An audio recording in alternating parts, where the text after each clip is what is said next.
नमस्कार। जब दिल की सेहत की बात आती है तो हमारे दिमाग में सबसे पहले क्या आता है? एक्सरसाइज, दवाइयाँ, यही सब ना।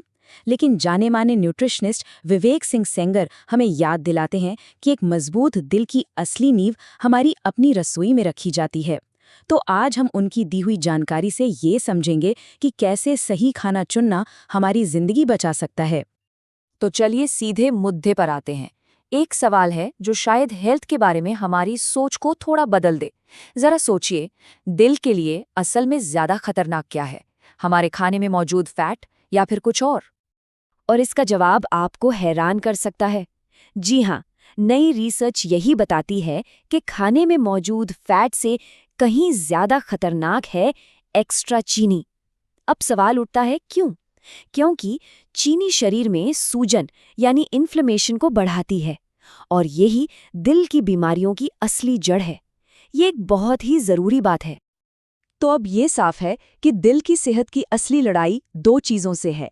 एक है इन्फ्लेमेशन यानी सूजन, और दूसरा है बैड कोलेस्ट्रॉल। अगर इन दोनों को काबू में कर लिया तो समझिए आधी जंग तो जीत ली। तो अब हम देखेंगे कि ये कैसे किया जा सकता है। और इस लड़ाई में हमारा सबसे बड़ा हथियार पता है क्या है? फाइबर। स्क्रीन पर जो नंबर है वो वाकई में कमाल का है। जो लोग ज्यादा फाइबर खाते हैं उनमें दिल की बीमारी का खतरा 40%, जी हाँ 40% तक कम हो जाता है। ये बहुत बड़ा अंतर है जो सिर्फ सही खाना खाने से आ सकता है। तो अब बात करते हैं उपाय की। अच्छी खबर यह है कि हमें कहीं दूर जाने की जरूरत नहीं है। हमारी अपनी रसोई में ही कुछ ऐसे जबरदस्त सुपरफूड्स हैं जो हमारे दिल की हिफाजत के लिए किसी कवच की तरह काम करते हैं। चलिए देखते हैं कि वो क्या है। सब्जियों को आप सचमुच हमारी धमनियों के लिए प्रकृति की झाड़ू कह सकते हैं, जो अंदर से सब कुछ साफ कर देती हैं। ब्रोकली और गाजर जैसी सब्जियां एंटीऑक्सीडेंट से भरी होती हैं, जो नसों में प्लैक यानी कचरा जमने से रोकती हैं। और पालक, मेथी, इनमें विटामिन के भरपूर होता है, जो हमारी धमनियों को मजबूत और हेल्दी रखता है। अगर कुछ मीठा खाने का मन करे तो फलों की तरफ देखिए, खासकर बेरीज, स्ट्रॉबेरी, ब्लूबेरी और अपना देसी जामुन। ये कोलेस्ट्रॉल को मैनेज करने के लिए बेहतरीन है। इनमें चीनी कम और फाइबर इतना ज्यादा होता है कि ये आंतों में खराब फैट को पकड़कर शरीर से बाहर निकाल फेंकते हैं। और हाँ, ये याद रखना बहुत जरूरी है कि हर तरह का फैट हमारा दुश्मन नहीं होता। ओमेगा 3 जैसे अच्छे फैट तो दिल के लिए अमृत समान है, और इन्हें हमारा शरीर खुद नहीं बना सकता। अखरोट, अलसी, चिया के बीज और सैल्मन जैसी मछलियां इसके कुछ बेहतरीन सोर्स हैं। अब बात करते हैं एक असली सुपरस्टार की, ओट्स यानी जई। ओट्स में एक खास चीज होती है जिसे कहते हैं बीटा ग्लूकन। ये एक ऐसा घुलनशील फाइबर है जो कोलेस्ट्रॉल को कम करने के लिए किसी जादू की तरह काम करता है। तो ये काम कैसे करता है? ये बहुत ही सिंपल लेकिन जबरदस्त है। जब हम ओट्स खाते हैं तो ये बीटा ग्लूकन हमारे पाचन तंत्र में जाकर कोलेस्ट्रॉल को एक स्पंज की तरह पकड़ लेता है, और इससे पहले कि वो कोलेस्ट्रॉल खून में मिल पाए, ये उसे शरीर से बाहर का रास्ता दिखा देता है ना कमाल की नेचुरल प्रक्रिया? और सबसे अच्छी बात पता है क्या है? कि हमारे पारंपरिक भारतीय खाने में दिल को बचाने वाली कई चीजें पहले से ही मौजूद हैं। हमें बस उन्हें सही तरीके से और सही मात्रा में अपनी थाली में शामिल करने की जरूरत है। हमारी दालें जैसे मूंग और चना प्रोटीन और फाइबर के पावर हाउस हैं। सफ़ेद चावल की जगह ब्राउन राइस, रागी या बाजरा चुनना एक बहुत स्मार्ट फैसला है। हल्दी और दालचीनी जैसे मसाले तो नेचुरल एंटी इन्फ्लेमेटरी हैं, और रिफाइंड तेलों की जगह सरसों या मूंगफली का तेल, लेकिन संयम में, एक बढ़िया ऑप्शन है। इसका मतलब ये बिल्कुल नहीं है कि आपको सब कुछ छोड़ देना है, लेकिन हाँ, कुछ चीज़ों पर लगाम लगाना ज़रूरी है।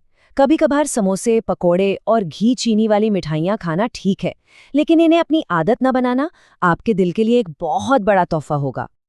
डाइट तो हमारी नींव है, लेकिन कभी कभी, खासतौर पर जब धमनियों में रुकावटें पहले से बन चुकी हों, तो दिल को थोड़ी एक्स्ट्रा मदद की ज़रूरत पड़ सकती है।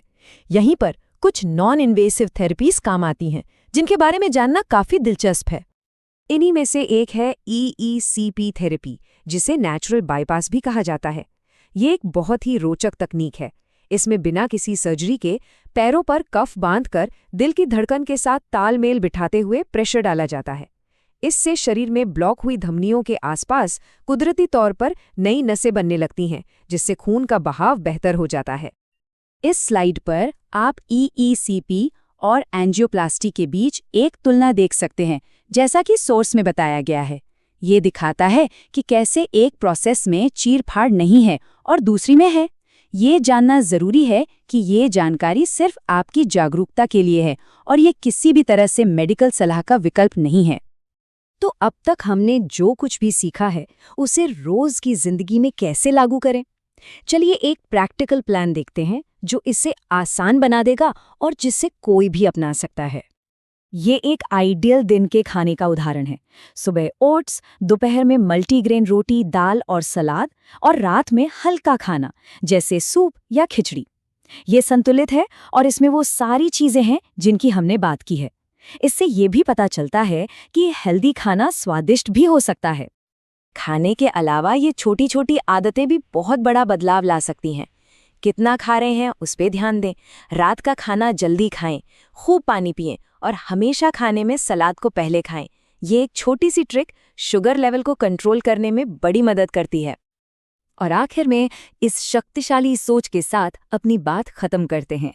हमारा हर निवाला हमारे शरीर से बात करता है, तो हमें ये पक्का करना है कि ये मैसेज सेहत, इलाज और ताकत का हो। असली पौष्टिक खाना खाइए और अपने दिल को एक लंबा और स्वस्थ जीवन दीजिए। सेहत हमारे अपने हाथ में है।